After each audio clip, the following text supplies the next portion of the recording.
Masa kejayaan Islam dimulai pada tahun 650 Masehi hingga 1250 Masehi. Disebut masa kejayaan karena pada zaman itulah para filsuf, ilmuwan, dan insinyur dari dunia Islam menghasilkan banyak kontribusi terhadap perkembangan teknologi dan kebudayaan. Namun sebaliknya, dunia barat terutama Eropa sedang berada dalam masa kegelapan. Hal ini disebabkan karena matinya peradaban Yunani selama beberapa abad dan mengakibatkan perkembangan ilmu pengetahuan mengalami masa kegelapan. Ditambah budaya Eropa pada abad pertengahan yang sedang diwarnai oleh ajaran tradisional dan dogmatisme gereja.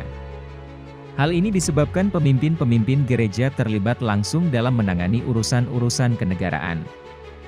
Ditambah lagi gereja pada waktu itu bersifat otoriter dan memaksakan pendapatnya. Mereka menolak untuk mengikuti paham para ilmuwan-ilmuwan yang bertentangan dengan ajaran gereja. Seperti Galileo Galilei yang dijatuhi hukuman mati karena bertentangan dengan gereja, padahal membawa kebenaran. Sampai akhirnya Islam masuk ke Eropa yang diawali di Andalusia atau Spanyol. Terus siapa aja sih ilmuwan-ilmuwan Islam yang bisa mengubah dunia dengan penemuannya? Yang pertama ada Ibnu Sina. Ibnu Sina hidup dari tahun 980 Masehi hingga 22 Juni 1037 Masehi. Dia seringkali disebut-sebut sebagai bapak kedokteran dunia modern. Tidak hanya berkontribusi di dunia medis, tapi dia juga seorang filsuf muslim yang mengkombinasikan pemikiran neoplatonik dan filsafat Aristoteles dengan teologi Islam. Di usia 10 tahun dia sudah menghafal seisi Al-Quran, dan di usia 16 tahun dia sudah belajar ilmu kedokteran kepada Abu Abdullah An-Nakili. Di usia 18 tahun dia udah dapat status sebagai dokter dan berhasil menyembuhkan sang sultan di dinasti Samaniyah di Persia. Sejarah mencatat, Ibnu Sina telah menghasilkan ratusan karya tulisan dalam berbagai bidang ilmu pengetahuan termasuk matematika, geometri, astronomi, fisika, kimia, metafisika, filologi, bahkan musik dan sastra. Dia juga dikenal sebagai tokoh yang berjasa dalam hal tuberkulosis, diabetes, tumor, dan efek placebo. Padahal dia cuma hidup selama 57 tahun, tapi telah berkontribusi segitu banyaknya di dunia. Yang kedua ada Al-Khawarizmi. Al-Khawarizmi punya nama lengkap Muhammad bin Musa Al-Khawarizmi. Sedangkan di negara barat dia dikenal dengan nama algoritmi, algorismi, al-Khawarizmi, dan sebutan dengan ejaan yang lainnya. Dia lahir sekitar tahun 780 Masehi dan meninggal sekitar tahun 850 Masehi. Al-Khawarizmi sangat dikenal karena dia adalah seorang matematikawan yang menemukan aljabar dan algoritma. Dua hal yang bahkan sampai saat ini masih sangat relevan bagi kehidupan kita. Terutama jika kamu adalah programmer. Penemuannya dalam aljabar dianggap sebagai revolusi besar dalam bidang matematika, karena beliau berhasil mengintegrasikan konsep-konsep geometri dari matematika Yunani kuno ke dalam konsep matematika yang baru. Al-Khawarizmi juga berkontribusi terhadap cabang aritmatika, dengan menemukan sistem penomoran desimal, memperkenalkan tanda negatif pada bilangan, menggunakan tabel perhitungan astronomi guna mengukur jarak dan kedalaman bumi, dan banyak lainnya. Yang ketiga ada Jabar bin Hayyan. Ilmuwan muslim dengan nama lengkap Abu Musa Jabir bin Hayyan adalah seorang alkemis dan bapak ilmu kimia modern. Dia hidup dari tahun 721 Masehi hingga 815 Masehi. Alkimia adalah ilmu yang berkutat pada perubahan dan pembentukan sebuah zat. Para alkemis berlomba untuk menemukan unsur pembentuk batu filsuf atau philosopher's stone, yaitu batu mitos yang dipercaya dapat mengubah logam biasa menjadi emas. Dan panacea universal, yaitu mitos obat yang dapat menyembuhkan segala penyakit. Teori-teorinya atas unsur pembentuk logam atau sifat beberapa larutan menjadi batu pijakan perkembangan ilmu kimia modern. Yang keempat ada Al-Battani. Dia adalah seorang ahli astronomi dan matematikawan yang hidup dari tahun 858 Masehi hingga 929 Masehi. Salah satu karyanya yang sangat populer yaitu Kitab Al-Jis, yang diterjemahkan ke dalam bahasa Latin dan dikutip banyak astronom, termasuk Kopernikus sang penemu teori di mana matahari adalah pusat tata surya.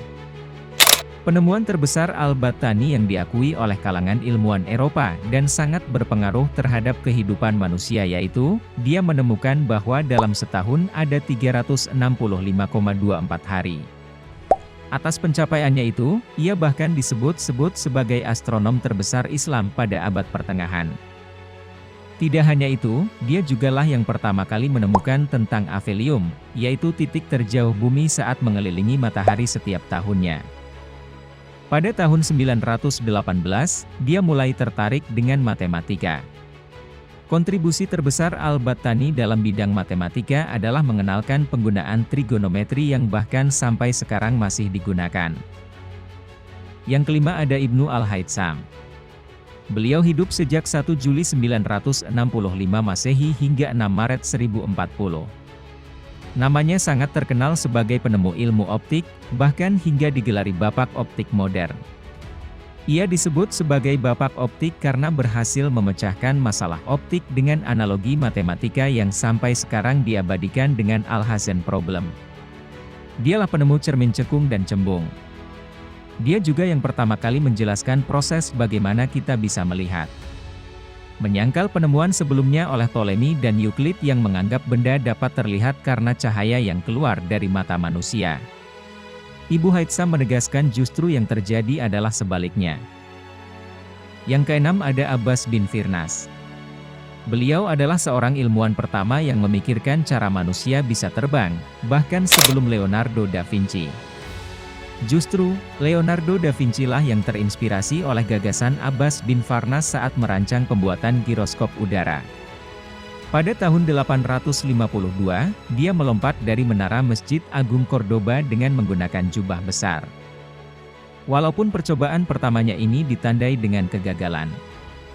Dia kemudian membuat mesin terbang layaknya sayap burung dari kerangka kayu atau glider. Dengan mesin ini dia berhasil untuk terbang selama kurang lebih 10 menit sampai akhirnya jatuh dan terluka. Penemuan inilah yang nantinya menginspirasi Leonardo da Vinci dan Wright bersaudara untuk menerbangkan pesawat pertama kalinya pada 1903 di Amerika Serikat. Saking berpengaruhnya Abbas bin Firnas di dunia modern, NASA bahkan menamai sebuah kawah di bulan menggunakan nama Abbas bin Firnas untuk menghormatinya. Yang ketujuh ada Al-Asma'i. Al-Asma'i yang bernama lengkap Abdul Malik bin Qurain Al-Asma'i, disebut-sebut sebagai orang Islam pertama yang menguasai ilmu zoologi atau ilmu hewan. Banyak karya yang ditulisnya mengenai seluk-beluk binatang.